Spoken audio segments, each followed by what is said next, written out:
पुरुषोत्तम मास महात्म्य अध्याय 17 की कथा।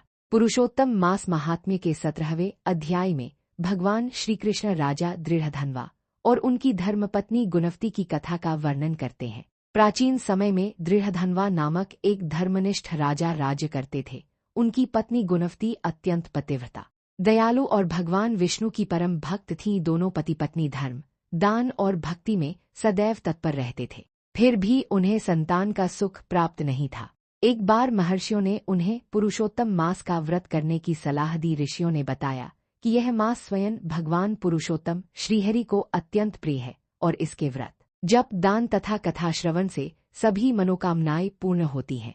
राजा और रानी ने पूरे श्रद्धाभाव से पुरुषोत्तम मास का व्रत आरंभ किया। उन्होंने प्रतिदिन स्नान, पूजा, भगवान विष्णु का स्मरण, कथा श्रवण और ब्राह्मणों को दान दिया। मास समाप्त होने पर उन्होंने विधिपूर्वक उद्यापन किया। उनकी निष्ठा और भक्ति से प्रसन्न होकर भगवान पुरुषोत्तम ने उन्हें दर्शन दिए और वरदान मांगने को कहा। राजा और रानी ने केवल भगवान की भक्ति तथा लोककल्याण की कामना की। भगवान ने उनकी भक्ति से प्रसन्न होकर उन्हें योग्य संतान, सुख, समृद्धि और अंत में अपने धाम की प्राप्ति का वरदान दिया।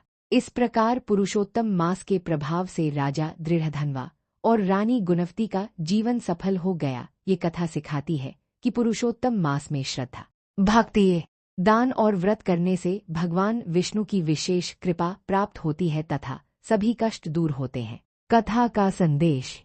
पुरुषोत्तम मास भगवान विष्णु को अत्यंत प्रिय है। श्रद्धा से किया गया व्रत कभी निष्फल नहीं जाता। दान, जप, तप और कथा श्रवण से पापों का नाश होता है। सच्ची भक्ति करने वालों पर भगवान अवश्य कृपा करते हैं। सांसारिक सुखों के साथ साथ मोक्ष की प्राप्ति भी होती है। बोले वृंदावन बिहारी लाल की जय। जय श्री राधे कृष्ण।